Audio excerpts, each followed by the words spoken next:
Chapter 22 will focus on carboxylic acids and their derivatives, and we'll also look quite a bit at the nucleophilic acyl substitution mechanism.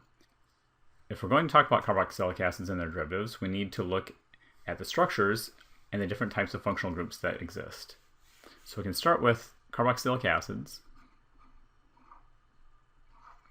And carboxylic acids are characterized by a carbonyl followed by an OH at the end, so that's carboxylic acids.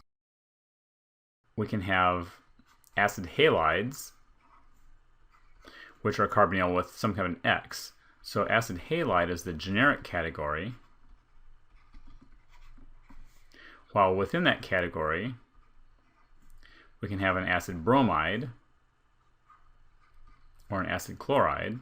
Those are the only two common ones. You could, I suppose, have an acid fluoride or an acid iodide, but we don't actually ever use those. So acid chlorides or acid bromides. We can have an acid anhydride, which is characterized by a carbonyl followed by an oxygen and another carbonyl. So that's an acid anhydride. We can have esters, characterized by a carbonyl with an OR. That makes this an ester.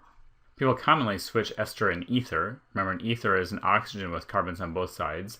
An ester is a carbonyl with an OR next to it. And again, that's different from a carboxylic acid, which is a carbonyl with an OH. We can have amides. And amides have a carbonyl with an amine next to it. Now, there's a variety of these that are all considered amides, and we don't have different names for the functional groups for them. So we can have the carbonyl with NHR, and we can also have the carbonyl with NR2. And those are all considered amides, so it's all the same category.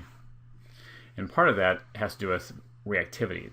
They don't have really different reactivity, so because of that, we don't call them a different functional group name. And another one that is not exactly a carboxylic acid derivative in the traditional sense, but is usually lumped with them, are the nitriles. So if we have a carbon-nitrogen triple bond, that's a nitrile. And there's some reactivity that puts them into these same groups. As in the past, I'm not going to go in depth into naming. That's stuff that you can read about in your textbook, and I think understandable enough to move forward. So in the last chapter, we focused a lot on the nucleophilic addition reaction mechanism. And remember, the difference between nucleophilic addition and nucleophilic acyl substitution all has to do with whether or not we have a good leaving group. In the nucleophilic addition reactions, we didn't have a good leaving group. The leaving groups would be R or H. So they're the conjugate bases of very weak acids, which makes them not good leaving groups. In this chapter, we'll look at things that have good leaving groups. So we'll talk about the generic reaction first, just what happens in general in the nucleophilic acyl substitution, which is a review because we did look at this a couple chapters ago. And then we'll start looking at more specific examples. Always the question is, who has electrons, who wants them? Nucleophile has electrons, so you have to find out who over here in your acid or acid derivative wants electrons, and it's the carbonyl carbon. Remember, there's delta plus at carbonyl carbon, delta minus on oxygen. So the electrons come from the nucleophile, head to the carbonyl carbon, pushing this electron pair from the carbonyl out onto oxygen. That's the first step. And once we're at our intermediate, we ask the same question we've been asking for a couple chapters on this. Do we have a good leaving group or not? And the answer is yes, we do have a good leaving group. So because of that, this electron pair can come back, reform the carbonyl, and this leaving group will leave. So as we get into each of these reactions, whether or not this leaving group leaves is going to be the question, and whether or not our nucleophile is strong enough to push it off. So we're going to look at a competition between the nucleophile and the leaving group as we look at the different types of reactions that will occur and that won't. So let's go back and look at the different functional groups that we have, look at the leaving group of each of those functional groups, and what the conjugate acids are of those, and pKa's. So we'll do a series of things here to try and think about the different types of leaving groups and which ones would be happier on their own or which ones would be very stable. All right, so let's start with an acid bromide. The acid bromide has a leaving group of Br-. The conjugate acid of Br- is HBr, and the pKa of HBr is about -9. It might be worthwhile for you to go through the different acid derivatives and see how many of these that you can write this out for on your own. We've talked about this throughout pretty much the whole year, so you should be able to figure out a lot of these on your own.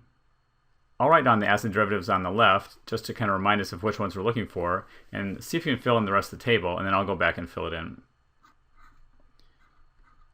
So we also have acid chlorides, acid anhydrides,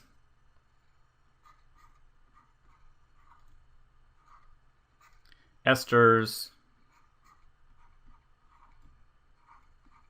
carboxylic acids, and amides. All right, so let's go ahead and work on it together. So hopefully you've gone through this table already, and we'll just see if you have most of these right or not. So the leaving group from an acid chloride is chloride ion.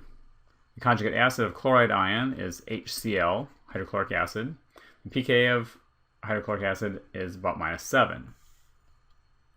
The leaving group from an acid anhydride is a carboxylate. I'm okay if you didn't know the name of it. It would be a carboxylate. The conjugate acid of a carboxylate is carboxylic acid. pKa is roughly 4 to 5. The leaving group from an ester would be an alkoxide. The conjugate acid of the alkoxide would be an alcohol. pK of an alcohol is going to be roughly 15 to 16. Then we have a carboxylic acid. The leaving group from the carboxylic acid would be OH-. Conjugate acid of OH- is water. pK of water, 15.7. And sort of the outlier of all these, the amide, the leaving group from amide would be NH2-. The conjugate acid of that would be ammonia. pK of amines is roughly in the area of 38 to 40. So those ones are not really a good leaving group. In fact, we'll talk about that when we get to amides, that even though they end up in the category of carboxylic acid derivatives, they don't really react the same as any of the rest of the things in here. Now, if you had to sort of rank these in order from most reactive to least reactive, the acid halides would be most reactive, and hydrides would be second. Sort of esters and carboxylic acids are pretty close together in third. And the least reactive by far of all the things are the amides. And this will be interesting as we look at how we can interconvert between the different carboxylic acid derivatives, because from an acid bromide, you can make anything below it on the table. From an acid chloride, you could make anything below it on the table, and so on. So from an acid anhydride, you could make these other things. What you cannot do is add a chloride to an acid anhydride and make an acid halide, because the chloride is a better leaving group than the carboxylate. So that's what we're looking at in this table, is we're seeing a rank order of reactivity. And so from anywhere on the top, we can make anything that's less reactive, but we can't start at the bottom and make things that are more reactive, at least not easily. There are ways to go from a carboxylic acid to make an acid halide, but it's a different type of mechanism.